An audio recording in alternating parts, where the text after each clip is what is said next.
My God. My God is not an old man to be feared, with a list of rules that's as long as his beard. He's not a creation scientist who thinks if you can explain the rain that it makes it less great. My God is not a sex ed teacher.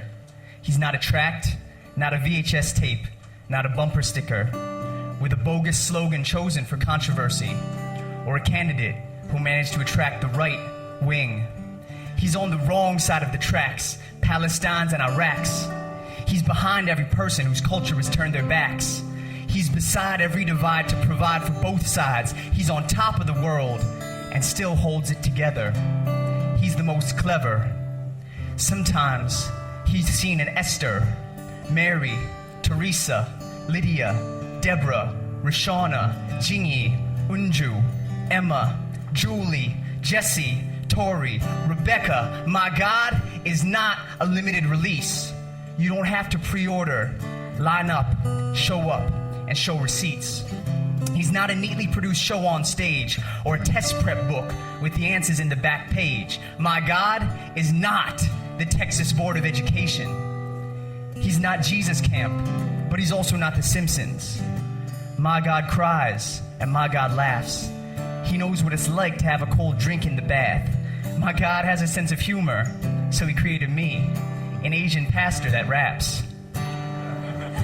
My God is strong enough, he doesn't need to prove himself.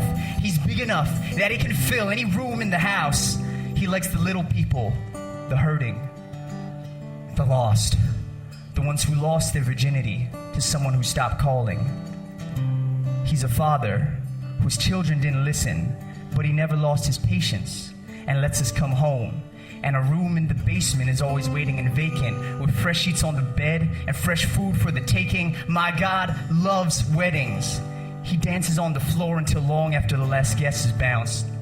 He doesn't wear a crown, ring, bling, or white gown, but every head turns when he's up in the house. He responds to text messages, tweets, and G-chats. He's not afraid when I offer honest feedback, because he knows the shape of my eyes, thighs, and veins, and he loves them, even when I think I need to lose weight.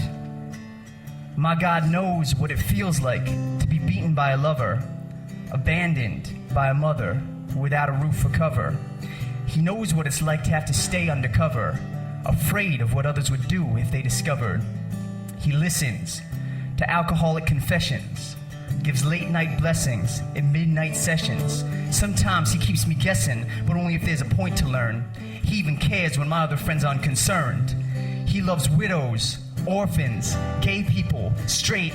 He's crying tears of anger at every single rape, for every child hurt, and every heart that breaks, and everything that aches with an unforgiven pain. And he's there in Rwanda, and he's there in Norway, and he's there shedding tears at every mass grave, and he tears off masks to expose every face, because in front of his eyes there's no room to play games.